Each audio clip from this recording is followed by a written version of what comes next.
Vielen Dank, Herr Sikela. Sie legen in der Entwicklungspolitik ja Wert auf den Begriff der Partnerschaft, die also für beide Seiten, auch für Europa und die europäischen Unternehmen, Vorteile bringen soll. Und das würde dringend Not tun.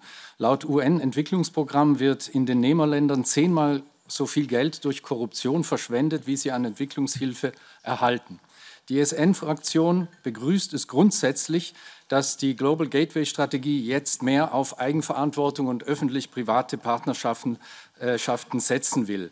Doch viele klimaideologische Projekte machen uns skeptisch, ob europäische Steuergelder hier wirklich sinnvoll eingesetzt werden.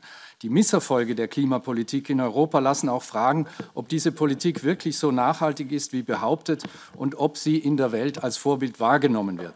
Welche Maßnahmen sehen Sie vor, um den Einsatz der Mittel strenger zu prüfen, vor allem die ökonomische Nachhaltigkeit auch zu evaluieren und insbesondere den Nutzen für Europa sicherzustellen? Vielen Dank. Sehr geehrter EU-Parlament-Member, vielen Dank für diese Frage und ich versuche sie in Ihrer Muttersprache zu beantworten. Ja, Sie haben recht, wenn man sich anschaut, das Niveau des offiziellen Development Assistance und Korruption, da 10-mal mehr Geld verschwindet. Wobei wir müssen uns ehrlich sein, es ist in anderen Kontinenten nur ein bisschen weniger, das ist so 7-mal so viel ungefähr.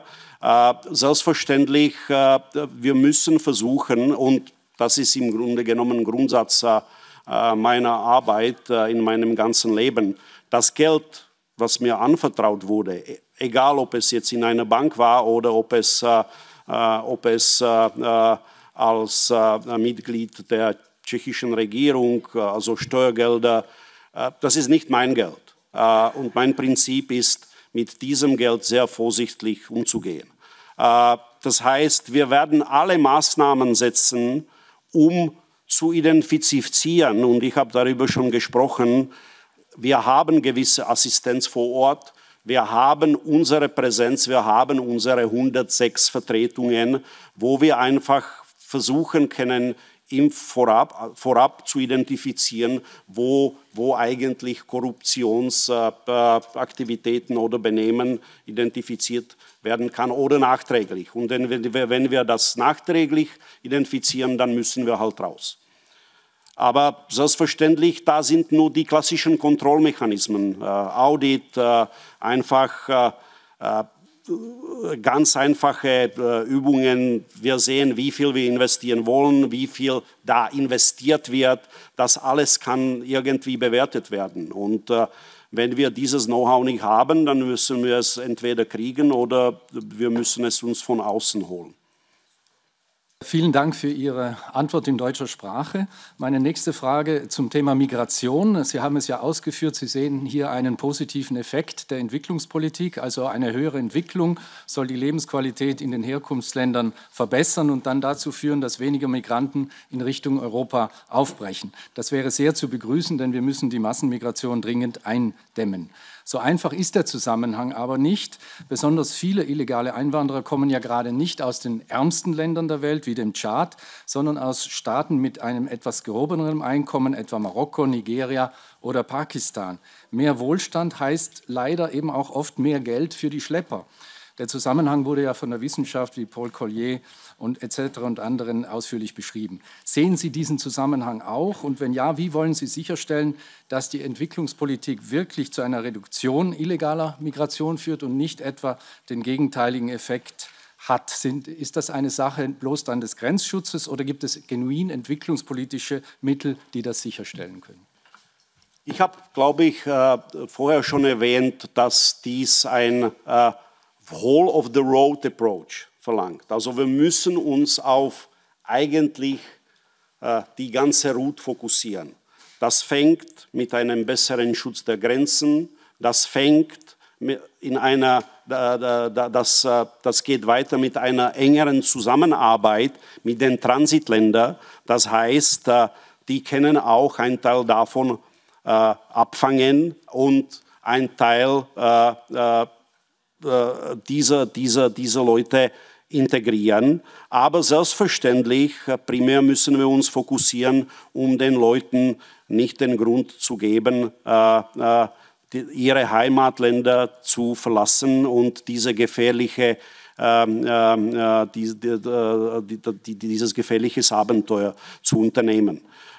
Auf der anderen Seite ist auch selbstverständlich hier die Frage berechtigt und ich bin wirklich bereit und ich sehe es als auch meine Verpflichtung mit meinem Kollegen Magnus Brunner, hier wirklich diese Sache komplex zu diskutieren, was wir können Europa-intern machen und was wir im Ausland machen müssen. Ja, danke. Ich komme noch einmal auf das Thema illegale Migration zurück.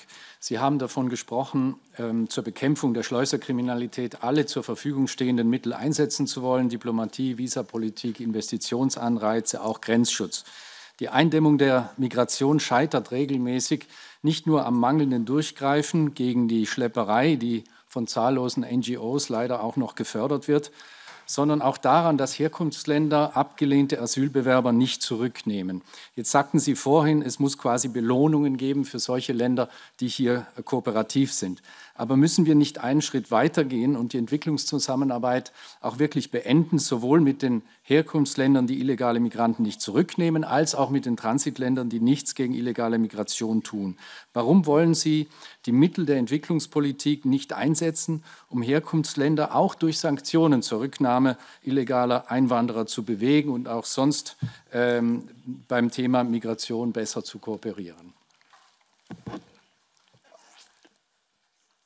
Weil wenn wir diese Länder alleine lassen, sie werden mit unseren Gegnern, Rivals und Feinden kooperieren. Das heißt, wir müssen mit denen reden, wir müssen wirklich versuchen, durch Abmachungen, durch Verträge, sie dazu motivieren, dass sie deren Zugang ändern. Wenn wir den Sahel-Exempel sehen, also primär Mali, dann sehen wir, dass eigentlich die illegale Migration ist teilweise genutzt als eine Waffe. Und wir sehen auch die Beispiele in der Ukraine, wo eigentlich Energiezentren Zugang zu Trinkwasser attackiert werden, ganz absichtlich, um die Leute sozusagen von dem Land wegzutreiben, um eigentlich auch sozusagen die Unterstützung, um die Bevölkerung gegen unsere Absichten zu wenden. Das heißt, was ich sagen will, es bleibt wirklich nichts anderes übrig, um mehr zu reden, mehr aktiver zu sein, mehr zu zeigen, dass Assistenz für uns gebunden an gemeinsame Projekte sich für diese Länder lohnt, als einfach zu sagen, das ist nicht unsere Absicht. Weil es gibt auch Länder, wo, ich habe erwähnt, Afghanistan, wo wir trotzdem die Basishilfe behalten, obwohl wir da mit nicht besonders schönen Regimen zu tun haben.